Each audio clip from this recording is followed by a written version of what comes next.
बच्चों को फिर से हमारे YouTube चैनल प्रेम सरलोली में स्वागत है। पिछले क्लास में हमने संसाधन के बारे में बताया था।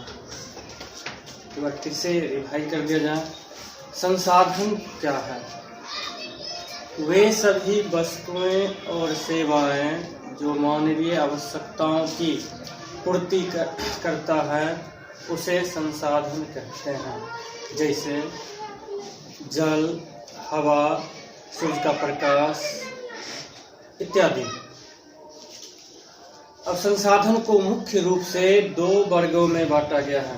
संसाधन को मुख्य रूप से दो वर्गों में बांटा गया है। नंबर 1 प्राकृतिक संसाधन, नंबर 2 मानवकृत संसाधन। प्राकृतिक संसाधन क्या है? तो वैसा संसाधन जिसे प्रकृति द्वारा हमें निःशुल्क उपहार के स्वरूप में प्राप्त हुए हैं उसे प्राकृतिक संसाधन कहते हैं। अर्थात प्रकृति ने हमें बिना किसी रुपया का फ्री में उपलब्ध कराती है, उसे प्राकृतिक संसाधन कहते हैं। जैसे जल पर्याप्त मात्रा में है, नदी, तालाब, चापाकल इत्यादि, कुआं। इसके लिए कोई रुपया खर्च नहीं करना पड़ता, हमें फ्री मुफ्त में मिलता है, इसलिए ये प्राकृतिक संसाधन है। सूर्य का प्रकाश, इसमें एक भी रुपया खर्च नहीं होता है, ये प्राकृतिक संसाधन है। हवा सांस लेने के लिए एक भी रुपया खर्च नहीं करना पड़ता है, ये प्राकृतिक संसाधन कहलाते हैं। अर्थात जिसे मानव नहीं बना सकता है उसे प्राकृतिक संसाधन कहते हैं। अब हवा, आजकल तो ऑक्सीजन की बड़ी किल्लत चल रही है। ऑक्सीजन को द्रवीभूत किया जाता है लिक्विड फॉर्म में, तो उसमें खर्च लगता है तो वो बिकता है। जबकि जो पर्यावरण में हवा है, वायु है, उसमें कोई रुपया खर्च नहीं होता, लेकिन उसको रूपांतरित किया जाता है लिक्विड फॉर्म में, तब उसके लिए खर्च करना पड़ता है। तो ऐसा नहीं है कि हवा बिल्कुल मुफ्त है, तो रूपांतरित करने के बाद उसमें खर्च करना पड़ता है। जबकि जो पर्यावरण में है उसके लिए कोई रुपया देना नहीं पड़ता है, उसे प्राकृतिक संसाधन कहते हैं। अब है मानवकृत संसाधन। वैसा संसाधन जिसे मानव द्वारा निर्माण किया जाता है। अर्थात प्राकृतिक संसाधनों का उपयोग कर मानव अपने इस्तेमाल के लिए इसे निर्माण करते हैं, तब उसे मानव निर्मित संसाधन कहते हैं। जैसे क्लास में डेस्क है, डेस्क मानव ने बनाया है, जबकि डेस्क को या बेंच को बनाने के लिए पेड़ का सहायता लेना पड़ता है, पेड़ को काटना पड़ता है। तो पेड़ क्या है? प्राकृतिक संसाधन, उसी से मदद लेकर हम लोग बेंच डेस्क बनाए। घर बनाने के लिए ईंट की आवश्यकता होती है। ईंट क्या है? मानव निर्मित है, जबकि ईंट को बनाने के लिए मिट्टी की आवश्यकता होती है, कुछ मात्रा में बालू की आवश्यकता होती है। मिट्टी कौन सा संसाधन है? प्राकृतिक। तो हमें हर हाल में मानवकृत संसाधन के लिए हमें प्राकृतिक संसाधन का सहारा लेना पड़ता है। अर्थात वैसा संसाधन जो प्राकृतिक संसाधन की सहायता से मानवों द्वारा तैयार किया जाता है उसे प्राकृतिक मानव निर्मित संसाधन कहते हैं। जैसे कलम, कॉपी, पेंसिल, बेंच, डेस्क इत्यादि। इसके बाद बताए थे संसाधनों का वर्गीकरण। संसाधनों के वर्गीकरण में पहले बताए थे विकास के आधार पर, आज है संभावी संसाधन, विकसित संसाधन, भंडार संसाधन और संचित को संसाधन। इससे पहले स्वामित्व के आधार पर बताए थे। तो अभी आज विकास के आधार पर समझना है कि संसाधन को कितने वर्गों में बांटा गया है। तो विकास के आधार पर संसाधनों को मुख्य रूप से 4 वर्गों में बांटा गया है। नंबर 1 संभावी संसाधन, नंबर 2 विकसित संसाधन, नंबर 3 भंडार संसाधन, नंबर 4 संचित कोष संसाधन। क्या हुआ? विकास के आधार पर संसाधन को 4 वर्गों में बांटा गया है। विकास के आधार पर संसाधन को 4 वर्गों में बांटा गया है। संभावी संसाधन, विकसित संसाधन, भंडार संसाधन और संचित कोष संसाधन। अब इन चारों का परिभाषा। सबसे पहले है संभावी संसाधन किसे कहते हैं? वैसा संसाधन जो किसी विशेष क्षेत्र में मौजूद है। वैसा संसाधन जो किसी विशेष क्षेत्र में मौजूद है लेकिन अभी तक उपयोग नहीं किया गया है, उसे संभावी संसाधन कहते हैं।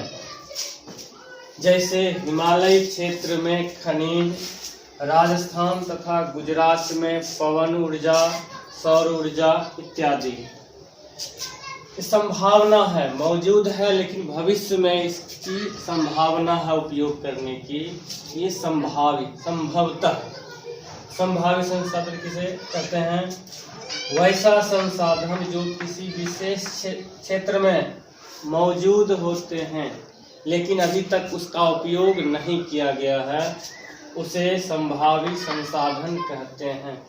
जैसे हिमालयी क्षेत्र का खनिज, राजस्थान तथा गुजरात में पवन ऊर्जा, सौर ऊर्जा, इसको संभावी संसाधन कहते हैं। इसे मान लीजिए हम 1 दर्जन कलम खरीद कर रख लिए, उसमें से 1 कलम को ही एक बार में उपयोग करेंगे, बाकी 11 को रख दिए हैं, अभी तक उपयोग नहीं कर रहे हैं। जब पहला पेन खत्म होगा तो दूसरा इस्तेमाल करेंगे। तो रखा हुआ बक्सा विशेष क्षेत्र में रखा हुआ है लेकिन उसका उपयोग नहीं कर रहे हैं, तब उसे संभावी संसाधन कहेंगे। दूसरा नंबर है विकसित संसाधन। वैसा संसाधन जिसका सर्वेक्षण के उपरांत उपयोग के लिए मात्रा एवं गुणवत्ता का निर्धारण हो चुका है। वैसा संसाधन जिसका सर्वेक्षण के उपरांत उपयोग के लिए मात्रा एवं गुणवत्ता का निर्धारण हो चुका है, उसे विकसित संसाधन कहते हैं। जैसे झारखंड के झरिया में कोयला, असम के डिगबोई में खनिज तेल, ये सब सर्वेक्षण के उपरांत उपयोग के लिए मात्रा पता है कितना अनुमानित भंडार है, तब इसे विकसित संसाधन कहेंगे। भंडार संसाधन, नंबर 3 भंडार संसाधन। वैसा संसाधन जो पर्यावरण में उपलब्ध है।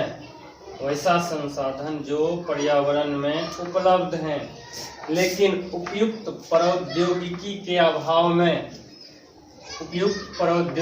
अभाव में इसे केवल भंडार के रूप में देखा जाता है।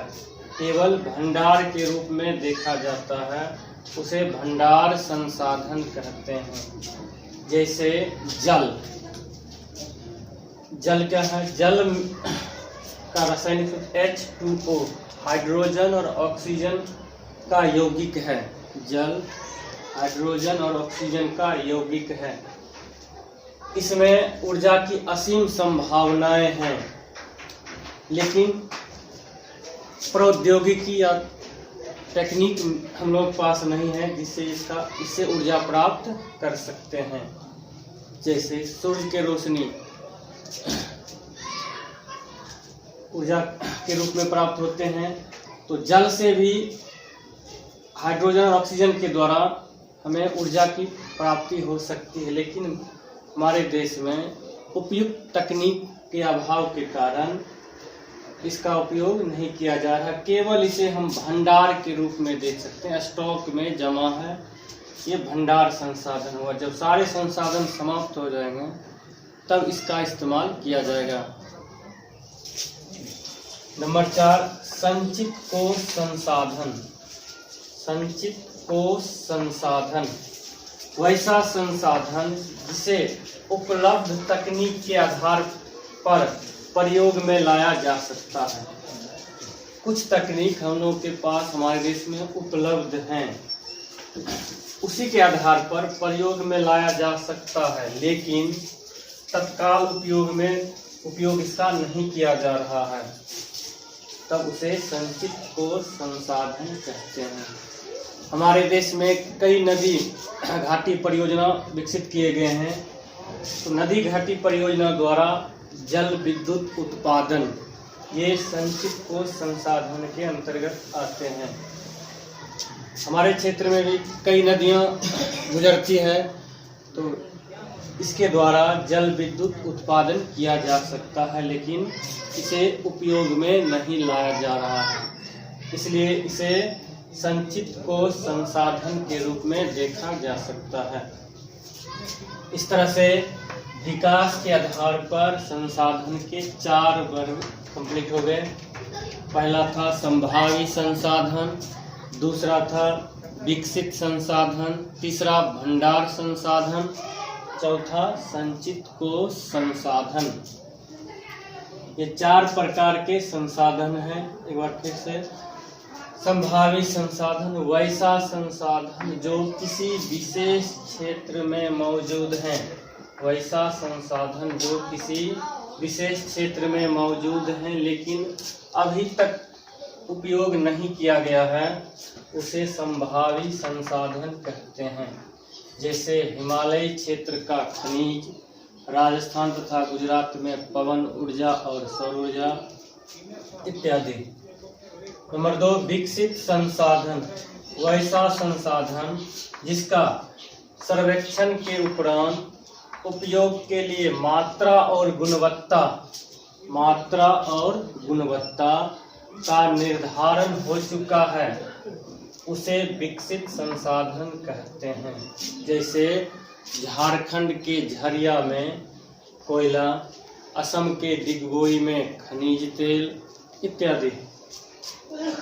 अब है भंडार संसाधन वैसा संसाधन जो पर्यावरण में उपलब्ध है लेकिन उपयुक्त प्रौद्योगिकी के अभाव में इसे केवल भंडार के रूप में देखा जाता है, उसे भंडार संसाधन कहते हैं। जैसे जल हाइड्रोजन और ऑक्सीजन का एक यौगिक है, इसमें ऊर्जा की असीम संभावनाएं हैं, लेकिन इसका उपयोग हम लोग नहीं कर रहे हैं क्योंकि हमारे देश में वैसा प्रौद्योगिकी उपलब्ध नहीं है। नंबर 4, संचित कोश संसाधन वैसा संसाधन जिसे उपलब्ध तकनीक के आधार पर उपयोग में लाया जा सकता है परंतु तत्काल उपयोग नहीं किया जा रहा है, उसे संचित कोश संसाधन कहते हैं। जैसे नदी घाटी परियोजना के द्वारा जल विद्युत उत्पादन करना इत्यादि। ये विकास के आधार पर संसाधन के 4 वर्ग। ये वर्गीकरण समाप्त हुआ। इसके बाद है संसाधन संरक्षण क्या है। संसाधन संरक्षण जैसे जल संरक्षण, इसी प्रकार संसाधन संरक्षण क्या है। हम लोग जानते हैं कि हमारे सभ्यता और संस्कृति के विकास में संसाधनों की अहम भूमिका होती है। हमारे सभ्यता और संस्कृति के विकास में संसाधनों की अहम भूमिका होती है। अतः संसाधनों का नियोजित एवं विवेकपूर्ण उपयोग ही संसाधन संरक्षण कहलाता है। इसका स्पष्ट परिभाषा क्या होगा। संसाधनों का नियोजित एवं विवेकपूर्ण उपयोग ही संसाधन संरक्षण कहलाता है। संसाधनों का नियोजित एवं विवेकपूर्ण उपयोग ही संसाधन संरक्षण कहलाता है। अब संसाधन संरक्षण के कुछ उपाय हैं, किस प्रकार हम लोग इसका विवेकपूर्ण उपयोग करेंगे या नियोजित तरीके से उपयोग करेंगे। इसके लिए संसाधन संरक्षण के कुछ उपाय बता रहे हैं। इस उपाय के द्वारा संसाधन को संरक्षित किया जा सकता है, क्योंकि संसाधन की आवश्यकताएं जितने वर्तमान में है उतने ही भविष्य में ही है। तो अतः भविष्य में भी इसका उपयोगी बना रहे, इसलिए इसका संरक्षण आवश्यक है। इसके लिए कुछ उपाय बता रहे हैं, संसाधन संरक्षण के कुछ उपाय। तब तक इसको नोट कर लीजिए।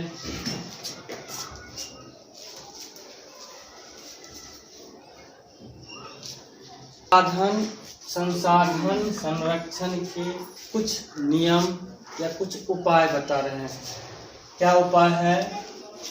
उपाय नंबर 1, संसाधनों के दुरुपयोग पर अंकुश लगाना चाहिए। संसाधनों के दुरुपयोग पर अंकुश लगाना चाहिए। नंबर 2, सीमित भंडार वाले संसाधनों का विकल्प ढूंढना चाहिए। नंबर 3, संसाधनों का संरक्षण के लिए बचत प्रक्रिया अपनाना चाहिए।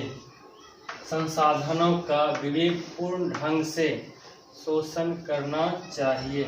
नंबर 5, संसाधन संरक्षण के लिए लोगों में जागरूकता पैदा करना चाहिए। ये कुछ नियम हैं, कुछ उपाय हैं जिसकी सहायता से संसाधनों को संरक्षित किया जा सकता है। पहला नंबर क्या था? संसाधनों के दुरुपयोग पर अंकुश लगाना चाहिए। दुरुपयोग क्या था? बेवजह से उपयोग करना। जैसे मान लीजिए हम रूम से बाहर चले गए, अब पंखा चल रहा, बल्ब जल रहा है, इसका कोई उपयोग नहीं है, बेवजह चल रहा, ये दुरुपयोग हुआ। चापाकल पर गए, 1 लोटा पानी का जरूरत था, 1 बाल्टी चला के बर्बाद कर दिए, तब उसे 1 गिलास 1 लोटा पानी लिए, या क्या है? बर्बादी है। अतः इसे दुरुपयोग से अंकुश लगाना चाहिए, रोकना चाहिए। जितनी आवश्यकताएं हैं उस आवश्यकता के हिसाब से हमें काम करना चाहिए, ताकि अगले पीढ़ी को भी यह उपयोगी बना रहे। नंबर 1, किसी भी प्रकार का संसाधन का वर्गीकरण बता देते। कोई भी संसाधन हो उसके दुरुपयोग पर अंकुश लगाना चाहिए। कैसे अंकुश लगाएंगे? कि बेवजह से उसका उपयोग नहीं करेंगे। ऐसा नहीं है कि पानी की आवश्यकता है, 1 गिलास, 2 बाल्टी पहले चापाकल से पानी गिरा दिए, उसके बाद 1 गिलास लिए। ये क्या है? दुरुपयोग है, संसाधनों का दुरुपयोग। नंबर 2, सीमित भंडार वाले संसाधनों का विकल्प ढूंढना चाहिए। विकल्प, सीमित भंडार, जैसे कुछ संसाधन का भंडार सीमित मात्रा में, कोयला सीमित भंडार में है, पेट्रोलियम सीमित भंडार है, इसके लिए विकल्प ढूंढना चाहिए। विकल्प के तौर पर जैसे पहले ज़माने में रेल का इंजन कोयला से चलता था, क्योंकि कोयला का सीमित भंडार है, धीरे धीरे उपयोग होने के बाद समाप्त हो सकता है, और इसके बनने में लाखों वर्ष का समय लगता है। एक बार समाप्त होने के बाद मुश्किल से कोयला की प्राप्ति होगा। इसके लिए हम लोगों ने बिजली से व्यवस्था किया, बिजली के द्वारा ट्रेन चलाया जा रहा है। कहीं कहीं सौर ऊर्जा के माध्यम से ट्रेनों का परिचालन किया जा रहा है, जिससे कोयला का बचत रहे, कोयला दोबारा उपयोग अन्य कामों में किया जा सके। ये विकल्प के रूप में है। और भी कई ऊर्जा के स्रोत हैं, उसे विकल्प के रूप में, जैसे सौर ऊर्जा वैकल्पिक स्रोत है, पवन ऊर्जा वैकल्पिक ऊर्जा स्रोत है। तो सीमित भंडार वाले संसाधनों का विकल्प ढूंढना चाहिए। नंबर 3, संसाधनों के संरक्षण के लिए बचत प्रक्रिया अपनाना चाहिए। बचत प्रक्रिया अपनाना चाहिए ताकि भविष्य में इसका उपयोग कर सके। जैसे हम लोग रुपया कुछ बचा कर रखते हैं जिसे भविष्य में उपयोग कर सके। प्रत्येक व्यक्ति समाज में अपनी आय का एक अंश या कुछ भाग बैंकों में सुरक्षित जमा रखते हैं कि आपातकालीन स्थिति में इसका उपयोग किया जा सके। जैसे अभी कोरोना महामारी है, इस दौरान उस रुपया का उपयोग किया जा सकता है किसी बीमारी में या कोई वस्तु खरीदने में, क्योंकि अभी सारे व्यवसाय बंद हैं। उसी बचत का उपयोग अभी हम कर सकते हैं। यदि लगातार आमदनी आते रहते, उसको खर्च करते रहते, एक रुपया भी बचा के नहीं रखते, तो अभी बहुत बुरा हाल हो जाता है। इसलिए रुपये की तरह ही संसाधनों का भी बचत प्रक्रिया अपनाना चाहिए। नंबर 4, संसाधनों का विवेकपूर्ण ढंग से शोषण करना चाहिए। इस्तेमाल, शोषण का मतलब यहाँ इस्तेमाल करना चाहिए। संसाधन, जो भी संसाधन, जैसे मान लीजिए पेट्रोलियम है, पेट्रोल है, हमें यहाँ से 1 किलोमीटर दूर जाना है तो पैदल भी जा सकते हैं, साइकिल के द्वारा भी जा सकते हैं। तो ज़्यादातर लोग देखा गया थोड़ी दूर के लिए भी मोटर वाहनों का उपयोग करते हैं, जिसमें ईंधन के रूप में पेट्रोल खपत होता है, जबकि इतनी दूरी के लिए पैदल भी जाया जा सकता है या साइकिल के माध्यम से जाया जा सकता है, लेकिन उसे का दुरुपयोग किया जा रहा है। ऐसे स्थानों पर संसाधनों का विवेकपूर्ण ढंग से इस्तेमाल या शोषण करना चाहिए ताकि कुछ संसाधन बचा रह सके। यह संसाधनों का विवेकपूर्ण ढंग से शोषण करना। नंबर 5, संसाधन संरक्षण के लिए लोगों में जागरूकता पैदा करना चाहिए।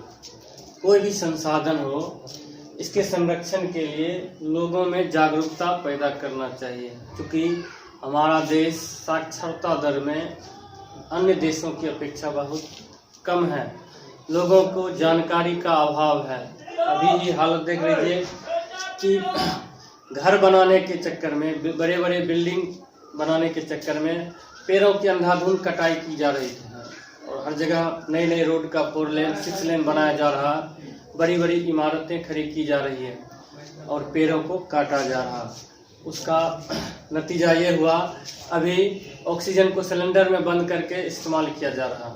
यदि इतने बड़े पैमाने पर पेड़ नहीं काटे जाते तो ऑक्सीजन की कोई कमी नहीं होती और आराम से लोग रह सकते थे। लेकिन अभी ऐसा हालत है कि लोग ऑक्सीजन को भी खरीदते हैं, जबकि प्रकृति ने हमें इसे मुफ्त में प्रदान किए हैं। लेकिन मानव के अविवेकपूर्ण इस्तेमाल के कारण ऐसी स्थिति देखने को मिल रही है, क्योंकि हम लोगों को या अधिकांश लोगों को इसके बाद पर्यावरण संबंधी जानकारी का अभाव है। इन जानकारी के अभाव के कारण लोगों को ये सब स्थिति का सामना करना पड़ रहा है। अतः संसाधन संरक्षण के लिए हमें जागरूकता पैदा करना चाहिए, या समाचार पत्र के माध्यम से या किसी नाटक के द्वारा या अन्य प्रक्रिया द्वारा लोगों में यह जागरूकता पैदा करना चाहिए कि संसाधन सीमित समय के लिए है। यदि ज़्यादा उपयोग करेंगे तो बाद में उपयोग के लायक नहीं रहेंगे और लोगों के लिए अनेक समस्याएं उत्पन्न हो सकती हैं। तो लोगों में जागरूकता पैदा कर संसाधनों को संरक्षित किया जा सकता है। ये संसाधन के कुछ महत्वपूर्ण तरीके, नियम बताएं। इन तरीकों को अपनाकर संसाधन को संरक्षित किया जा सकता है। भारत सरकार भी संसाधन संरक्षण के लिए कई परियोजनाओं का कार्यक्रम चला रहे हैं, जिससे संसाधन संरक्षित किया जा सके। इसके लिए प्रति वर्ष नए नए कार्यक्रम चलाए जा रहे हैं। जैसे अब वर्तमान समय में पर्यावरण संरक्षण के लिए जल जीवन हरियाली के तहत बड़े पैमाने पर वृक्षों को लगाया जा रहा है। जल को संरक्षित करने के लिए कई कार्यक्रम चलाए जा रहे हैं। इस पर लोगों की जागरूकता आवश्यक है। तो इन सभी बातों को ध्यान में रखकर संसाधन को संरक्षित किया जा सकता है। तो अभी तक बता चुके हैं संसाधन किसे कहते हैं, यह मुख्य रूप से कितने प्रकार के होते हैं, संसाधनों के कई और वर्ग हैं, उस सब के बारे में डिटेल बता दिए। संसाधन संरक्षण क्या है, संसाधन संरक्षण कैसे किया जा सकता है, इन सभी टॉपिक को बढ़िया से याद कर लेना है। इसके बाद अगले वीडियो में इससे संबंधित क्वेश्चन आंसर करवाया जाएगा। तो उम्मीद करते हैं सभी लोग इस पूरे चैप्टर को जितने भी परिभाषा हैं याद कर लीजिए और नेक्स्ट वीडियो में क्वेश्चन आंसर सॉल्यूशन करवाएंगे। इससे पहले एक बार पुनः याद दिला देते हैं कि सभी लोग या अपने मित्र को इतना बताना है कि सभी विषयों का क्लास चालू हो चुका है। एक समय सारणी के अनुसार सब विषय का अध्ययन करें और हमारे चैनल को सब्सक्राइब करें और अधिक से अधिक शेयर करें।